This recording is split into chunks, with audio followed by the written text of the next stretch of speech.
والحمد لله والسلام على أسباب الإجابة.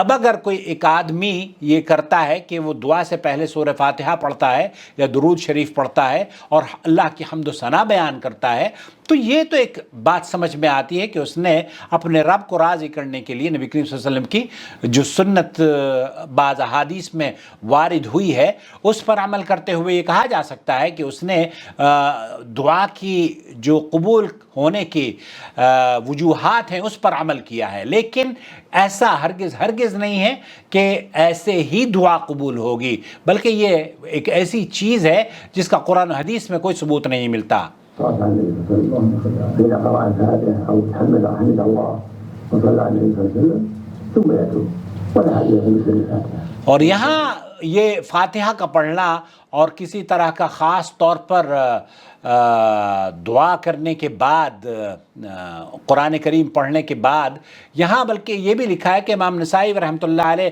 سنن الکبریٰ میں عمل الیوم واللیلہ میں اور امام طبرانی رحمۃ اللہ اپنے کتاب الدعاء کی حدیث نمبر 1912 میں سیدہ عائشہ رضی اللہ تعالیٰ عنہ سے روایت کرتی ہیں. آپ کہتی ہیں کہ رسول اکرم صلی اللہ علیہ وسلم جب بھی کسی مجلس میں بیٹھتے، آپ جب کبھی قرآن کریم کی تلاوت کرتے یا نماز ادا کرتے تو اپنی نماز کی مجلس کو بھی چند مخصوص کلمات پر ختم فرمایا کرتے تھے.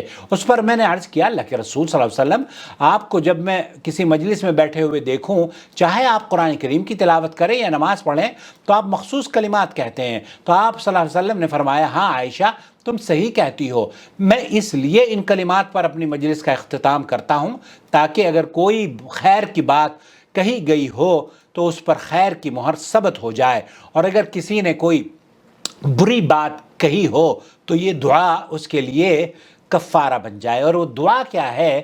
سبحانک اللہم سبحانک و بحمدک لا الہ الا انت استغفرک و اتوب الیک. تو پاک ہے، تیرے لیے ہی تعریفیں ہیں، تیرے سوا کوئی معبود برحق نہیں، میں تجھ سے بخشش طلب کرتا ہوں اور تیری طرف ہی رجوع کرتا ہوں. علامہ البانی نے اس حدیث کو صحیح قرار دیا ہے.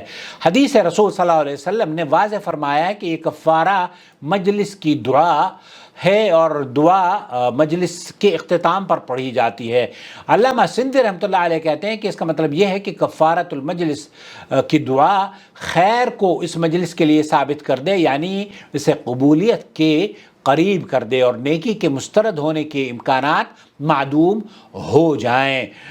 دوسری بات، قرآن کریم کی تکمیل اور ختم قرآن کے موقع پر کوئی خاص دعا ثابت نہیں ہے.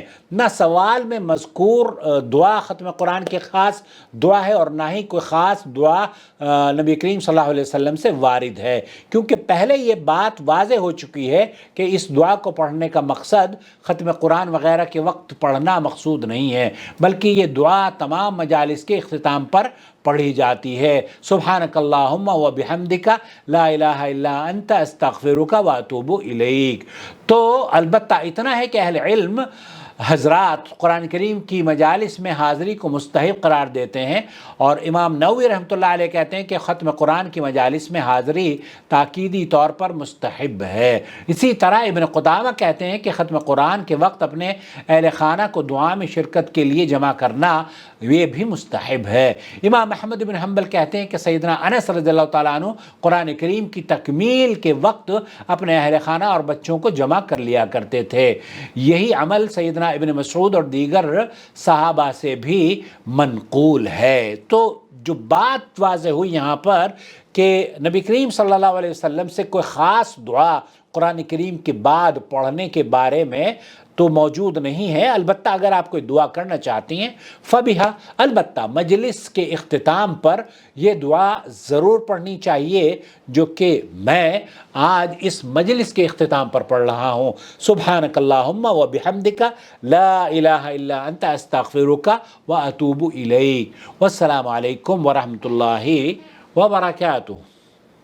وما أرسلنا من قبلك إلا رجالا نوحي إليهم فاسألوا أهل الذكر إن كنتم لا تعلمون. بالبينات والزبر وأنزلنا إليك الذكر لتبين للناس ما نزل إليهم ولعلهم يتفكرون. أفأمن الذين مكروا السيئات أن يخسف الله بهم الأرض أو يأتيهم العذاب من حيث لا يشعرون